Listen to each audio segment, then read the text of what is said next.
camarades peuple d'Afrique, peuple de Côte d'Ivoire, venez écouter ici les révélations de la bouche de Maître Daddy Rodrigue, avocat de Tidjane Thiam, sur le procès que Dramane Ouattara a organisé en Côte d'Ivoire pour condamner le président Laurent Gbagbo.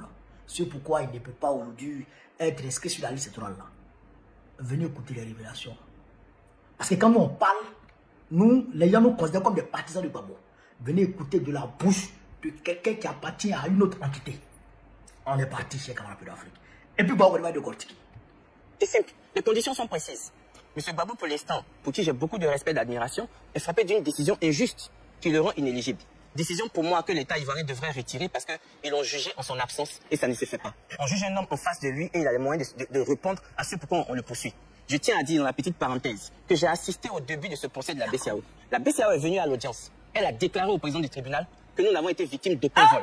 On lui a exigé de déposer un courrier constatant qu'elle n'a été victime d'aucun vol. La BCEAO a déposé un courrier pour dire que nous n'avons subi aucun vol, donc nous ne demandons aucune réparation parce qu'on n'a rien perdu. Mais M. Laurent Gbagbo a quand même été condamné sur la base de la BCEAO qui n'a rien perdu en son absence en matière pénale. Je trouve que c'est un peu gros. Pour moi, on devrait prendre une loi d'amnistie et tourner cette page. Maintenant, pour revenir là. Non, camarade d'Afrique. Regardez, maintenant, bissé. On va bisser ça là. Écoutez encore une partie. C'est simple, les conditions sont précises. M. Gbagbo, pour l'instant, pour qui j'ai beaucoup de respect et d'admiration, est frappé d'une décision injuste qui le rend inéligible. Décision pour moi que l'État ivoirien devrait retirer parce qu'ils l'ont jugé en son absence et ça ne se fait pas. On juge un homme en face de lui et il a les moyens de répondre à ce pourquoi on le poursuit. Je tiens à dire dans la petite parenthèse que j'ai assisté au début de ce procès de la BCEAO. La BCEAO est venue à l'audience. Elle a déclaré au président du tribunal que nous n'avons été victimes d'aucun vol. On lui a exigé de déposer un courrier constatant qu'elle a été victime d'aucun vol. La BCEAO a déposé un courrier pour dire que nous n'avons subi aucun vol, donc nous ne demandons aucune réparation parce qu'on n'a rien perdu. Mais M. Laurent Gbagbo a quand même été condamné sur la base de la BCEAO qui n'a rien perdu en son absence en matière pénale. Je trouve que c'est un peu gros. Pour moi, on devrait prendre une loi d'amnistie et tourner cette page. Maintenant, pour revenir là. Est-ce que vous comprenez même ce que les gars disent? Camarades peu d'Afrique. Parce que nous, on a dit ça. Mais les gens disent comme nous sommes des partisans de Gbagbo. Nous, on ment. Mais voici Maître Daddy Rodrigue. Il n'est pas du BSG. Lui là. Il n'est même pas avocat de Gbagbo. Lui là. Il est avocat de Thiam. C'est Thiam. C'est parce qu'il est avocat de Thiam qu'on l'a appelé ici. Il n'est pas venu ici pour défendre Gbagbo. Et d'ailleurs, même, j'ai regardé la liste des invités. Il y avait personne du PPACI qui était invité. Et ça m'a fait plaisir. Parce que, à vrai dire, la vérité est bonne à dire. Moi, je n'aime pas quand nos gars vont sur ce plateau. Moi, je n'aime pas quand nos gars vont sur ce plateau. Moi, je n'aime pas le débat. Moi, je le dis clairement, je n'aime pas les débats. Parce que c'est dans le débat, celui qui ne t'arrive pas à la cheville va profiter du débat pour te parler mal. Est-ce que vous pouvez voir moi, je parle de quelqu'un? Non, je ne veux pas se parler. Quelqu'un qui est quelque part là-bas, qui ne se brosse même pas, il ne se brosse pas. Bon, regardez, Doumbia, lui, c'est un ancien fou. C'est un ancien fou, tu es en train de faire débat avec lui. Mais lui, il va te parler, il va dépiter ses insanités, son vénère sur toi, et puis toi, ça devrait m'inviter. Moi, je ne suis pas dedans. Donc, ça, c'est une petite parenthèse pour dire que je suis content que nos gars ne soient même pas. Mais s'ils vont, mais moi, si c'est moi, le président du PPACI, personne ne va à ce débat-là. Ça, c'est moi. Voilà.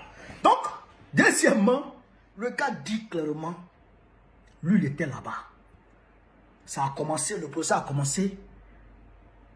La BCEAO qui devrait se constituer partie civile a dit, à vrai dire, nous là, on n'a pas été volés.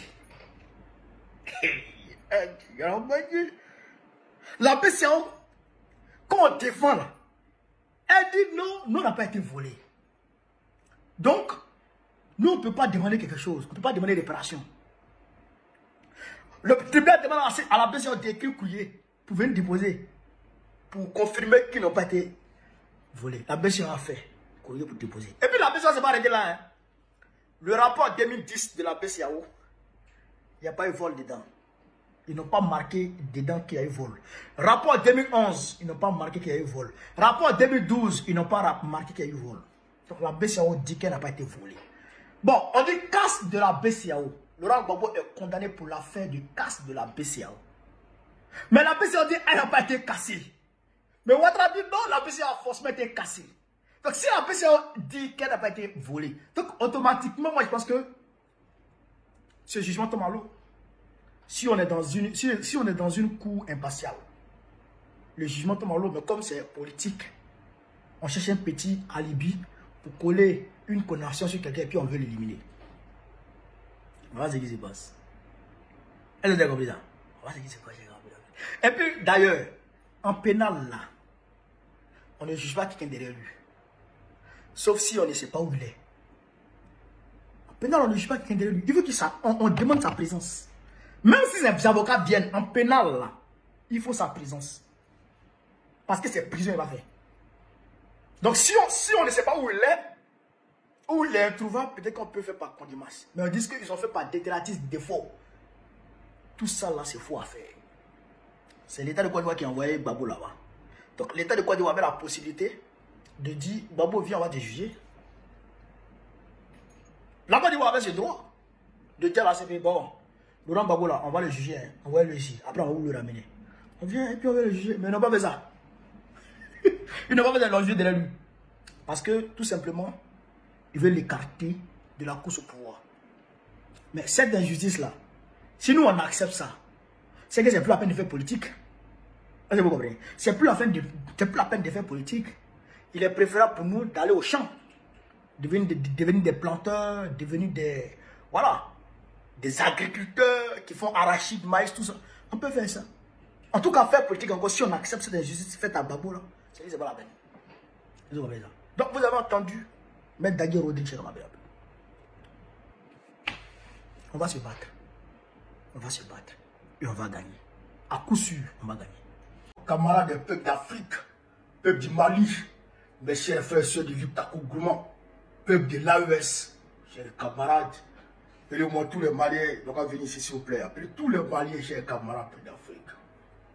Alors, je voudrais ici m'exprimer sur la situation qui prévaut aujourd'hui au Mali, 4 mai 2025. Frère, de prime abord, je voudrais déjà affirmer mon soutien clair, affiché et sans ambiguïté au général d'armée Assimi Goïta. Frère, le tombeur de Kidal, le libérateur du Mali, celui-là même qui a mis coup de pied dans les fesses de Macron au Mali, là. Il a mon soutien clair, ça, il n'y a même pas d'ambiguïté dessus. Alors, vous avez compris ça. Maintenant, je vais rentrer petit à petit dans le fond du sujet. Les politiciens du Mali, il faut que vous sachiez quelque chose. Il faut que vous sachiez déjà que c'est à cause de vous, je dirais en l'occurrence Ibeka et le régime Ibeka, que le peuple malien s'est mis dans une posture de rupture avec les politiciens. C'est le régime de Ibeka là, qui a créé cette rupture des politiciens avec le peuple. Parce que quand tu vois le fils du président, pendant que le peuple est en train de mourir, pendant que les djihadistes sont en train d'attaquer le peuple, lui il se présente sur un yacht avec les petits go en train de dilapider l'argent du pays. Quand tu vois que pendant que le peuple est en train de souffrir, des dirigeants se permettent de détourner, de tomber dans la gabegie financière de façon maladive, détourner sans honte l'argent du pays qui devrait servir à réarmer l'armée, à donner des équipements militaires pouvant permettre à l'armée de renverser la situation sur le front. Ils prennent cet argent pour dilapider, pour aller placer ça ici et là. Quand le peuple voit ça, le peuple a raison d'être méfiant de vous. Parce que chez nous, on dit, quand serpent t'a mordu, et puis tu vois vers des terres, mon frère, tu fuis. C'est ça qui est là. C'est pas en mordu le peuple malien. Donc, aller là, vers des terres, il voit bouger là. Il n'a pas confiance. C'est ça la réalité. Il n'y a pas autre chose. C'est ça la réalité. Donc, je voudrais dire ceci au général Assimi Goïta. Et là, maintenant, c'est clair, on ne sait pas la vérité. Il n'est pas question, mon général, de parler de quelque élection que ce soit, pendant que des bandits armés sont encore sur le territoire malien. Ça là, il est hors de question. Je le dis en connaissance de cause. C'est l'erreur que le président Laurent Gbagbo a commise Et puis, il a reconnu. Vous comprenez ça? Le fait d'organiser les élections en 2010, alors que les rebelles armés, fabriqués et soutenus par la France et l'Occident étaient sur le territoire, tenaient encore des armes. Vous comprenez ça? Étaient sur le territoire, tenaient encore des armes. Quand le président Laurent Gbagbo a organisé les élections, et que le peuple de Côte d'Ivoire a clairement dit, dans sa grande majorité, que ce Gbagbo on veut, et que la Cour constitutionnelle, le seul organe en droit de déclarer un homme et de confirmer un homme, président de la République, a dit que le président Gbagbo a gagné. La France, l'ambassadeur de France et l'ambassadeur des États-Unis sont allés prendre en otage Issou Bakayoko, ancien président de la CEI, de la Commission électorale indépendante, pour l'envoyer au Golf Hotel dans le QG de Alassane Ouattara pour qu'il dise, fusil sous la tempe, c'est sa famille étant prise en otage, que Alassane a gagné. Et vous savez qui a rejeté les résultats proclamés par la Cour constitutionnelle? L'organe légal, le seul organe légal qui a la légitimité de dire celui-là qui a gagné, celui-là. Vous savez qui a mis en cause l'arrêté de Paul Yaoundé, président du Conseil constitutionnel? Vous savez qui a mis en cause? C'est un Coréen, Choi, Wadu Choi. Il était le premier responsable de l'ONU ici, l'ONU en Côte d'Ivoire. C'est lui qui a dit que ce que Paul Yaoundé a, c'est faux. Et que c'est pour Issou Bakayoko qui est vrai. Un Coréen qui donne, qui proclame qui a gagné ou qui n'a pas gagné en Côte d'Ivoire. Qui met sa gueule de mangeur de vers de terre là, dans notre affaire électorale. Et c'est sur cette base, Sarkozy avait commandé la Côte d'Ivoire. Vous avez vu, non? Donc, on ne peut pas prendre le risque de répéter ce qui s'est passé en Côte d'Ivoire. On ne peut pas prendre le risque de répéter ce qui s'est passé en Côte d'Ivoire, au Mali. Ça, là, ça doit nous servir de leçon. Ça doit nous servir de leçon. Donc, les politiciens, là, si vous êtes véritablement patriotes, vous êtes véritablement républicains, attendez à ce que on finisse de chasser les terroristes. Et puis maintenant, il va s'imposer à Assimi Goïta de mettre balle au centre, d'organiser les élections. C'est tout à fait normal. Mais pour dire actuellement, pendant que les terreaux pullulent sur le territoire malien, organiser des élections dans ce contexte, non seulement vous-même, vous n'allez pas pouvoir parcourir tout le territoire malien pour faire campagne, parce qu'il y a des endroits, si vous arrivez là-bas, ils vont vous prendre. Ils vont vous prendre. Et la même malienne, on ne peut pas mobiliser la même malienne pour protéger des politiciens qui font campagne. Non, c'est pas possible. Il faut attendre à ce que la même malienne finisse de chasser tout cela. Et maintenant, on ne met pas le sang. Oh, vous êtes pressé pour quoi? Vous êtes pressé pour quoi? Ne soyez pas pressés. Ne soyez pas pressés. Restez tranquille.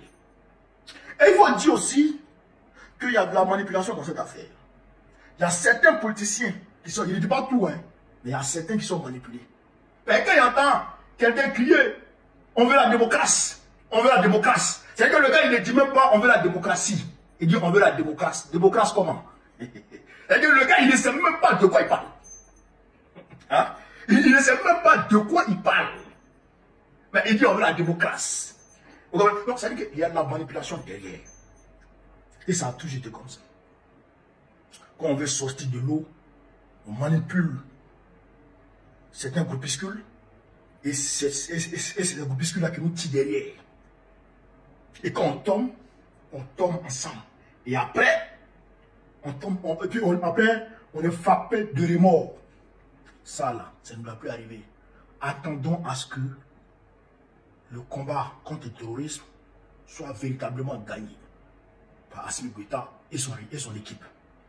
Quand ils vont finir de gagner ça là, et qu'il n'y a plus de terroristes sur le territoire malien, à ce moment, on organise les élections tranquillement. Et puis le peuple va choisir. C'est tout. Parce que moi, je sais que vous-même, là, vous pouvez gagner Assimi Goïta. Vous, là, vous ne pouvez pas gagner Assimi Goïta. Mais, Ça, c'est un autre débat. Ça, c'est un autre débat.